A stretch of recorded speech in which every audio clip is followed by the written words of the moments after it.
Sénégal 7 dal leen nag jàmm ci suñu jotaay ji ñu am mbégte lool di sekk ak suñu confrère ki nga xam ne ni exemple la ci ñun ñëpp tey bu ñu duggee ci métier bi ñoom am nañ ci wàll bu am solo muy Alassane Samba Diop directeur général du groupe E-Media Invest Cheikh Alassane ñu ngi lay nuyu. maa lay fay di la nuyu di nuyu suñu confrères yëpp di nuyu waa Sénégal 7. di rafet liggéey bu mucc bi ngeen def ci dëkk bi ci rafet liggéey. maa leen nuyu ñëpp di nuyu seen technicien di nuyu seen téléspectateur di nuyu seen nga xamante ne ñooy seen internaute. jërëjëf mbégte la sekk ak yow jotaay ji ñu tàmbali waxtaan wi ak lu jur coow ci secteur bi nga xam ne moom la ñu nekk di yëngu. muy fonds d'appui à la presse bi nga xam ne ni dafa génn groupe bi ngay diriger di E-Media Invest génn daal di dénoncer lu mu tuddee injustice donc parce que yéen ne ngeen remplir ngeen critère d'éligibilité yëpp mbir moomu nu mu demee. nu mu demee Sénégal bi ñu ko gisee lépp la mooy groupe de presse yu bëri. du ñun rek. la leen ciblé ci maanaam ci muy xamante ne mooy fonds d'appui pour développement de la presse. baax nañu rappeler fonds d'appui développement bi gouvernement bi moomu ko maanaam fonds bi xam assemblée nationale moo ko woote assemblée nationale da ko woote pour jéglal ko presse privée bi surtout ndaxte dañoo constaté woon que presse privée da def liggéey bi nga xamante ne liggéey maanaam service public la maanaam élection bu amee journalistes yi privés yi ñooy dugg ci li gën a bëri ci bureau de vote yi ñoom ñoo joxe résultat yi yendu di liggéey guddeeg bëccëg. gis nañu élection ba amee Sénégal dimanche lundi nit ñuy voté la moo tax loolu ndaxte élection bi dafay leer groupe de presse dañuy dugg ci bureau de vote yi joxe résultat yi carte par carte bureau par bureau kenn du contesté élection Sénégal loolu moo tax loolu moo war la Sénégal tey am li nga xamante ne moom mooy démocratie bu solide te démocratie bu solide boobu moo tax bailleur de fonds yi du jox sa xaalis di ko accompagner lu bëri ci finance projet yu bëri ndax Sénégal dafa nekk royukaay ci Afrique. loolu presse bi joué rôle bu extraordinaire alternance bu amee Sénégal fii ñiy toog fii tey ba ñu toogee presse bi tax ñu toog fii parce que ci média yi doon ñëw di wax li ñu doon wax presse bi dénoncé li nga xamante ne mooy exaction yi ñu doon def ba démocratie am ba alternance am fii man en 2000 man maa nekkoon ci bureau Abdou Diouf bu nekkoon bureau nga xamante ne mooy école Berthe Maubert bureau bi Abdou Diouf voté bokk naa ci journal njëkk wax Abdou Diouf perte na ci bureau de vote am maa ngi woon war fajiri boole ci alternance bi Abdoulaye da ñëwee kazalika noonu la demee Covid bu ñëwee Sénégal fii ba ñëpp tëddee seen kër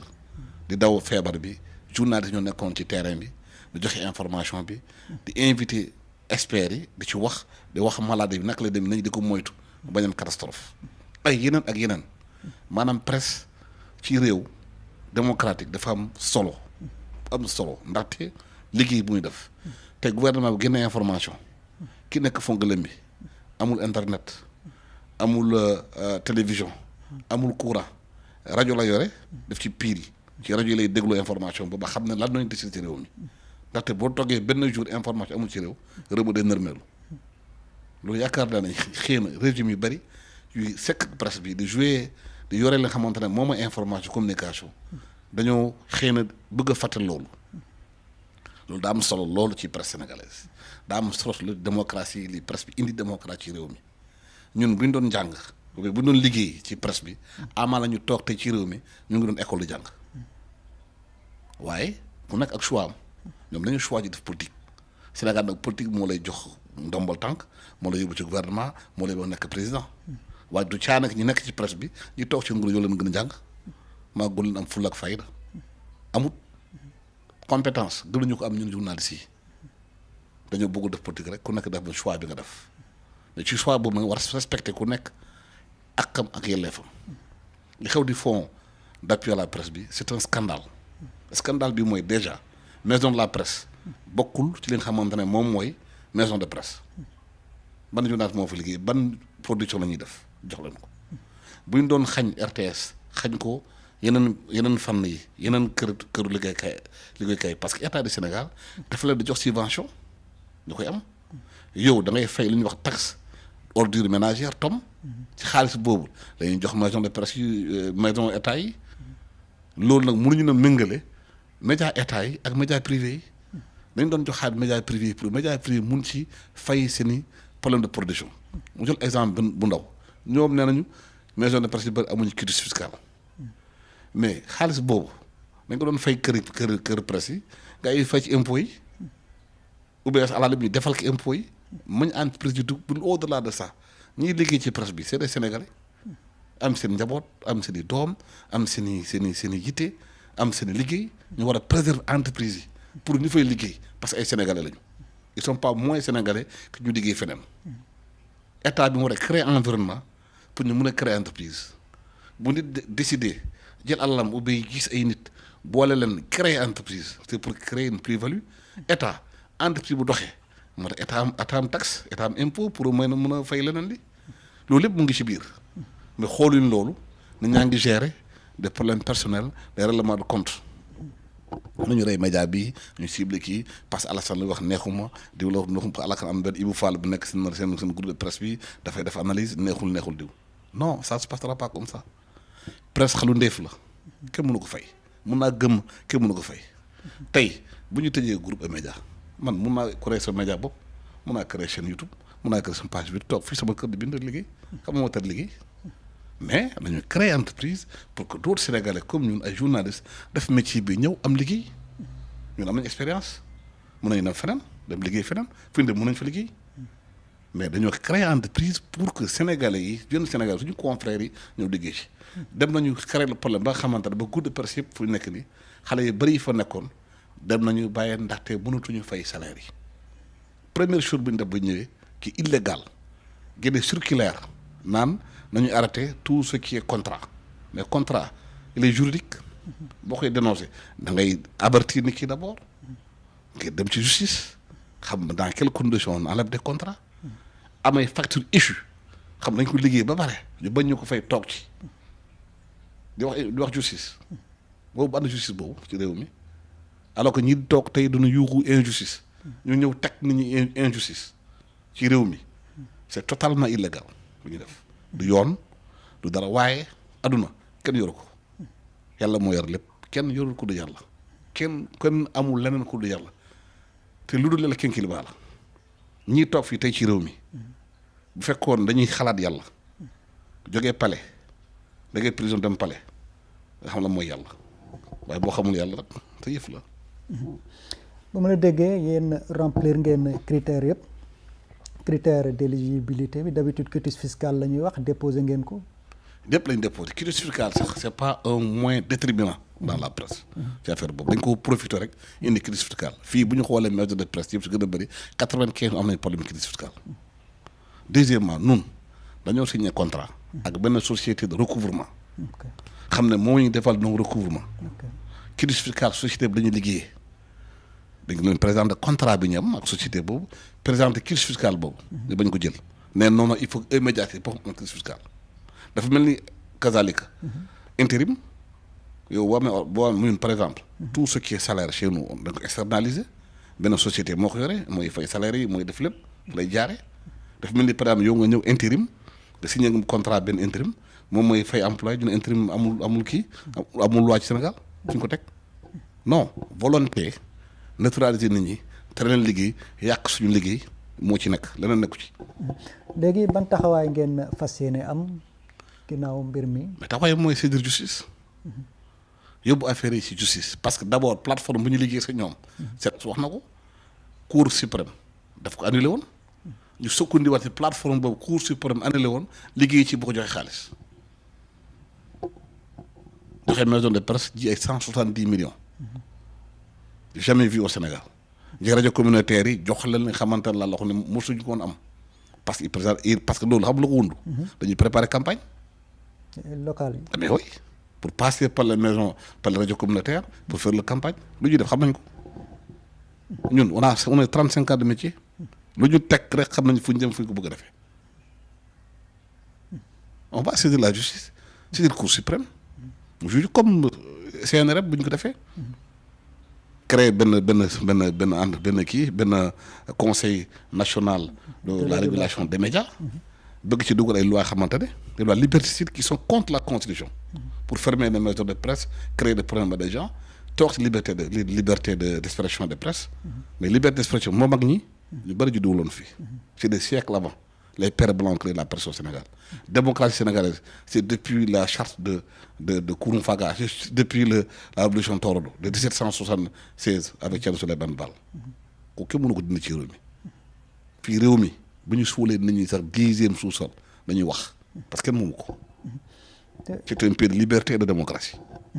ñoom bu ñu ñëwee aussi ku seetlu xam ne am na ay médias yi nga xam ne ni dañ leen ciblé am na premier ministre sax appel au boycott bu mu lancé woon et cetera moo tax ñu bëri ci ñoom dañuy boycotté yenn plateau yi tout te ñooñu aussi yéen tamit bokk ngeen ci contentieux bi lan la entre groupe bi nga jiite ak contentieux c'est liberté la xam nga man mun naa am na sincère ne man du ma ne média bi mais c'est ta liberté toogal sa kër bul ñëw du ma tax du ma wax ba ñu liggéey boo ñëwul sax nga yore gouvernement nga war expliquer Sénégal li nga war a def ñëwoo ci média yi mais yaa ko yëg du tax lañu bën def seen liggéey li ngay def dañ koy wax parce que li nga yore moomuloo ko Sénégalais ko moom te yow service public boo toogoon sa kër kenn du laaj compte ku toogoon këram kenn du la wax lu tax nga def lii mais boo yoree yëfu Sénégal ñëpp bokk ko soo ko waxee ñu laaj la li nga ko def nga ñëw ko bañ a ñëw boo ñëw sa affaire la te libre na pas venir sa liberté la kenn du la si neexal ci loolu c'est aussi simple que ça yéen ay doyen ngeen ci presse bi wax nga ko mais ak expérience bi ngeen am ak régime yi nga xam ne nii yëpp jaar na fi est-ce que mos nañu am état bi nga xam ne nii am na relation bi ak presse bi ñëw di rompre ay contrat et cetera di boycotter ay plateau kii demee noonu parce que régime de Abdou Diouf jaar na fi Abdoulaye Wade ak yi ni mel te yàgg nañ leen suivre réew mi tolloon na foo xam ne ni da ngeen leen yëkkati seen kàddu di wax di ñaxtoo kii demee noonu est-ce que genre bu demee ni mës na fee am. mosul am fii waaye liberté de presse elle n'est jamais acquise la liberté elle-même n'est jamais acquise c'est un combat de tous les jours ku yaakaar ne boo tëddee sa néeg da nga nekk libre naxal sa bopp c'est un combat de tous les jours loolu régime yëpp la régime bu ñëw dina ñëw jëm a gàllankoor Abdou Diouf mu nekkee karan fi Senghor bi fi nekkee am na journée yu mu doon tëj kii di Abdoulaye Wade kazalik Abdou Diouf kazalika Macky Sall même chose il y a des journalistes qui ont été convoqués qui ont été mis en prison loolu moom pour moi c'est un combat de tous les jours maintenant le problème bi mooy journaliste yi war am seen fulla bopp fii amul patron de presse ak journaliste ñun bu ñuy wax patron de presse nous on est d'abord des journalistes avant d'être ce qu'ils appellent patron de presse mais loolu amu fi ñoo bokk entreprise bi bu entreprise amul journaliste dina am est-ce que patron de presse ñuy wax ni bu ñu tëjee entreprise yi ñoom état bi moo leen employé moo leen jël moo leen employé ñaata journaliste ñoo jóg ci maison de presse dem kan moo leen jël ñu taxawal ci mbedd mi waaw donc le combat est le même que l'entreprise vive d'abord su entreprise bi dundee ngeen xeex ci biir nga am seen syndicat ci biir entreprise yi kon ngeen di mel ne le combat mais dafa benn moment bu jotee journaliste seen bopp dañu war a xam amul reporter amul lu dal journaliste yi nekk patron de presse yi dina dal journaliste yi parce que patron de presse amul fa salaire bu fay journaliste doom muy fayeeku doy bu këram te état bi mun employé ñëpp donc il faut une prise de conscience défendre nos jeunes nous sommes les seuls corps métier bi xam ne journaliste yi mooy de passer notre temps à défendre les autres syndicat yi bu njëgiñ jóg keneen bu jóg mais ñun on ne peut même pas défendre nos propres intérêts suñu intérêt bopp ñu déggoo ci défendre ko bu ñu génne ku nekk ñu ko dee suñu xulo waaye moment bu ñëwee bu fekkee na ñun on est tous attaqués ñun tous on va perdre ñu xeex suñu droit xeex suñu yelleef suñu pare mais ku nekk jël yoonam dem yoonam syndicat de continuer am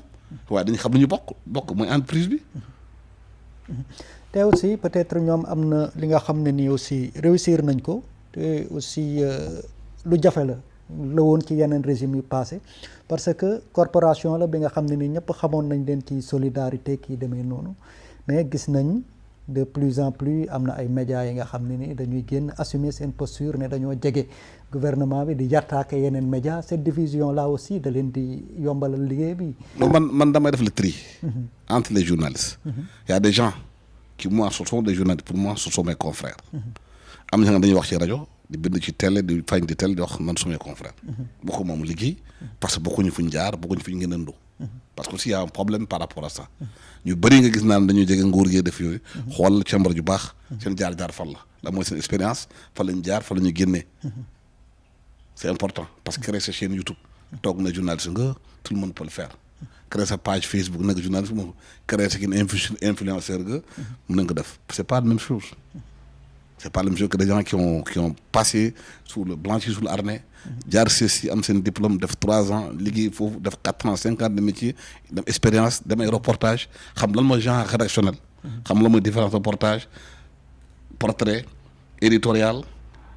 filet ak titraay bokkul ak xamante ne toog télém di wax lu ko neex moi je fais la part des choses c'est très important de le faire léegi nag dafa cëmbaxloo n'importe qui di journaliste parce que aussi état yëpp laa wax depuis Abdou Diouf ba ñii ñëf ni dafa leen arrangé wul ñu xam kan mooy kan parce que jaxasoo boobu la ñu indi féewaloo bi ci la yëf yi di génn. La presse digne de son nom comme bi ngay wax ban posture ban taxawaay la ñu war a am. continuer à défendre la démocratie sénégalaise. liggéey seen liggéey def seen waruwaay. mooy surveiller la gestion des pays par tous ceux qui seront là. être équitable équidistant équilibré. man loolu laa gëm pour moi une presse doit être professionnelle équilibrée et nu mu tudd équidistante sur tous les chapitres wax li xew lu leer li ngay wax dafay leer nañ fi la wooyee am nga kayit bu koy firndeel waxuma nga nekk des devinettes je suis pas de ces journalistes là dañuy toog ci micro di wax xam nga dafa leeru leen leerul xamuloo ko dama leerul ba am la wóor nga wax ko li ngay wax na am intérêt pour réew mi ku nekk dama opposant muy pouvoir ku ci def naka su noonu par rapport aux intérêts du Sénégal da nga war a teg ci table bi